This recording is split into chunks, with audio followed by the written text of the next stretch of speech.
The Queen praised the resilience of London and Manchester after appalling attacks, in a Christmas message today that also paid tribute to her husband, Prince Philip, who retired from regular royal duties this year. The Queen's message to the nation and the Commonwealth looked back over the previous 12 months, taking home as its theme. The powerful identities of the capital and the northern English city had shone through after militant attacks as well as a devastating fire that destroyed the residential tower block Grenfell Tower in London, the Queen said. During her televised address to the nation, the Queen praised the powerful identities of London and Manchester that have shone through in the face of terrorist attacks.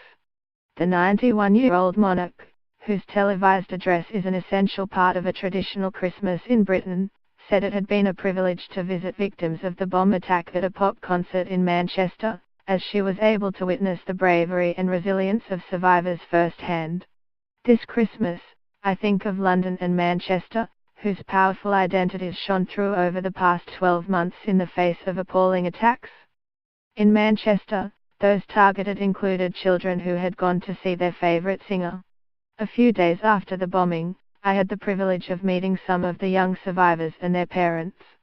I described that hospital visit as a privilege because the patients I met were an example to us all, showing extraordinary bravery and resilience. The Queen's message to the nation and the Commonwealth looked back over the previous 12 months, taking home as its theme. Visible in the background were portraits of Meghan Markle and Prince Harry, Prince Charles and Camilla, as well as the Queen and Prince Philip on their wedding day in 1947 and 70 years later, and photos of their great-grandchildren Prince George and Princess Charlotte.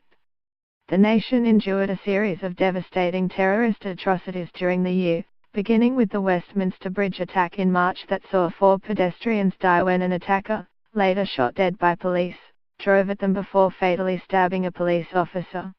In Manchester a few months later 22 people, including children, were killed when a lone suicide attacker detonated an explosive device as crowds of music fans left Manchester Arena following a performance by US singer Ariana Grande. There were more deaths in June when 3 terrorists in a van plowed into pedestrians on London Bridge then went on a knife rampage in Borough Market, killing 8 in total. They were shot dead by police.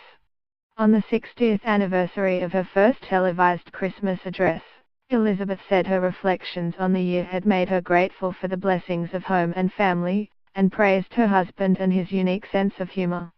The 96-year-old prince, also known as the Duke of Edinburgh, has been at the Queen's side throughout her 65 years on the throne, and has often grabbed the headlines with his off-colour comments.